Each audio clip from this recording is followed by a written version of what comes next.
Hi, அனைவருக்கும் வணக்கம். Welcomes to mom's diary. இன்றைக்கி வீடியோவில் நம்ம வீட்டில் உள்ள மிளகாய் செடியிலேருந்து பச்சை மிளகாய் பச்சை மிளகாயெல்லாம் பறிச்சிடலாங்க. அதுதான் இன்றைக்கி வீடியோ, ஒரு சின்ன வீடியோவாக போட்டிருக்கேன். இது மிளகாய் செடி வந்து செடியாக தான் வாங்கிட்டு வந்து இது வச்சோம். பாக்கி கத்திரிக்காய் செடியெல்லாம் மழையிலேயே போயிடுச்சுங்க. ஆனால் இங்கே பச்சை மிளகாய் செடி மட்டும் அப்படியே இருந்துச்சு. நல்லா இப்போ காய்ச்சிருக்கு. நம்ம வீட்டுக்கு தேவையானதை நம்ம பறிச்சிக்கலாங்க.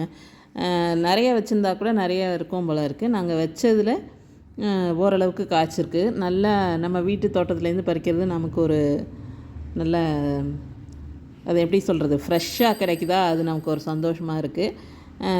நிறைய காய்ச்சிருக்கு. இதில் நிறைய சரின்னு பறிச்சாச்சு. பாக்கி இந்த ட்ரிப் பறிச்சுட்டு அடுத்த இது கொஞ்சம் பிஞ்சாக இருக்கும்போதே பறித்து அதை மோர் மிளகாய் போட்டால் நல்லாயிருக்கும். ஆனால் கொஞ்சம் முத்தலாக இருந்துச்சுன்னா அதெல்லாம் மோர் மிளகாய் போட முடியாது. அதெல்லாம் வந்து நம்ம சமையலுக்கு பயன்படுத்திக்கலாம். ரொம்ப காரமாகிடும். பிஞ்சாக இருந்துச்சுன்னா கொஞ்சம் காரம் கம்மியாக இருக்கும் இல்லையா, அதெல்லாம் வந்து நம்ம மோர் மிளகாயை போட்டுக்கலாம்.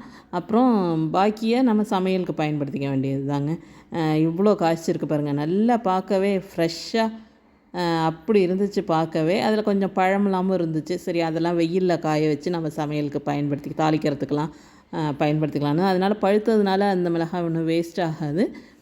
நம்ம காய வச்சு சமையலுக்கு பயன்படுத்திக்கலாம். இந்த வீடியோ உங்களுக்கு பிடிச்சிருந்தால் லைக் பண்ணுங்கள், ஷேர் பண்ணுங்கள். மாம்ஸ் டைரி சேனலை சப்ஸ்கிரைப் பண்ணுங்கள். தேங்க்யூ ஃபார் வாட்சிங். தேங்க்யூ.